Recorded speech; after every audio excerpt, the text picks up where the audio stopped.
आज मी एक असा विषय घेऊन आले आहे जो खरं तर तुम्हाला खूप साधा वाटेल, पण तो आपल्या नात्यांवर, संवादावर आणि आपल्या स्वतःवर खूप खोलवर परिणाम करणारा आहे. ऐकण्याचे कौशल्य. आता थोडा विचार करा. आपण किती वेळा बोललो असू की मी सगळं ऐकलंय. समोरचा माणूस बोलत असतो, पण आपण खरंच ऐकत असतो का? की फक्त त्या माणसाला सल्ले किंवा उत्तरं द्यायची वाट पाहत असतो?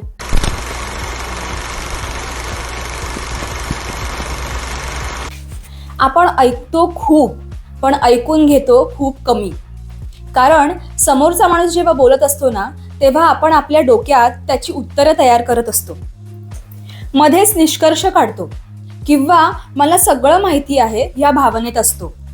पण ऐकणं म्हणजे फक्त शब्द कानावर पडणे नाही. ऐकणं म्हणजे समोरच्याच्या शब्दामागच्या भावना समजून घेणं आहे. तुमच्यासोबत कधी असं झालंय का? कुणी आपल्याशी काहीतरी मनापासून बोलत असतो आणि आपण मोबाईल पाहत असं म्हणत असतो. त्या क्षणी आपण तिथे असतो, पण खरं तर उपस्थित नसतो.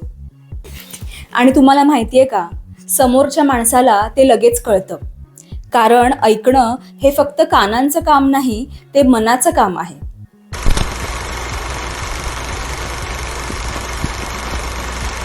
आता नात्यांमध्ये सगळ्यात जास्त तक्रार कशाची असते माहितीये?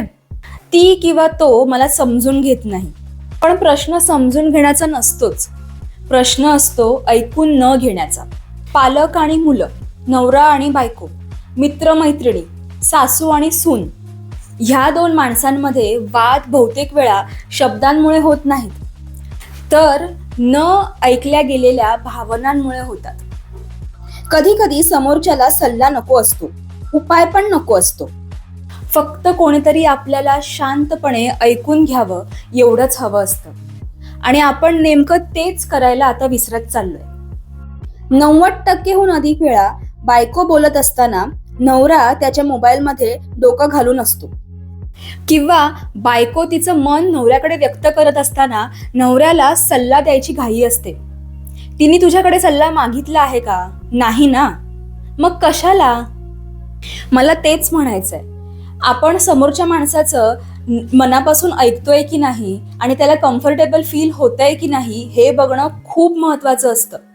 हल्ली ना, या फास्ट गतीच्या युगात मुळात कुणाला इतका वेळच उरला नाही की तो एक चांगला लिसनर, म्हणजे एक चांगला श्रोता किंवा ऐकणारा व्यक्ती होऊ शकतो. पण जो काही वेळ आपल्याकडे असतो त्यात आपण थोडासा प्रयत्न तरी करू शकतो ना.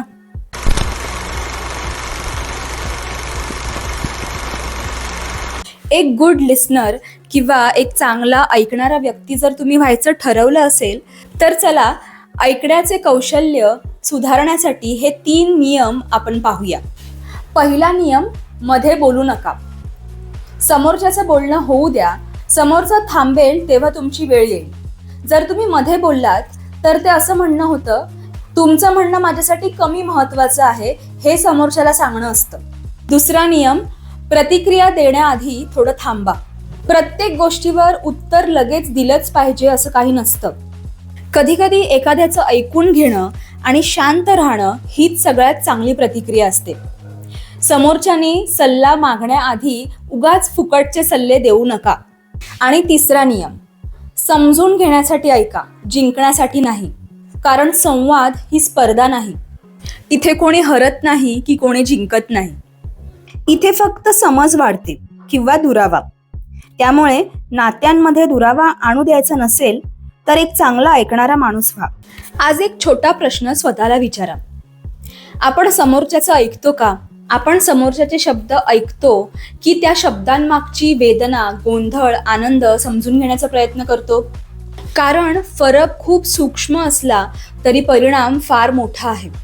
आपण जेव्हा इतरांचं मनापासून ऐकायला शिकतो तेव्हा समोरच्या माणसाला आपण सुरक्षित वाटायला लागतो. तेव्हा तो उघडपणे बोलू लागतो आणि व्यक्त व्हायला घाबरत नाही. आणि मग आपणही ऐकले जातो. आपल्याही शब्दांना, भावनांना आणि शांततेलाही कोणीतरी महत्त्व देतं.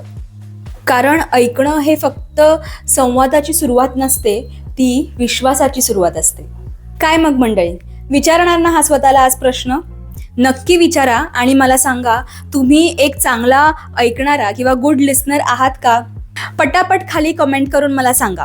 आणि आपलं नेहमीच आजचा विषय आणि व्हिडिओ आवडला असेल तर व्हिडिओला लाईक करा आणि आपल्या शब्दसंवाद या चॅनलला सबस्क्राईब करायला विसरू नका.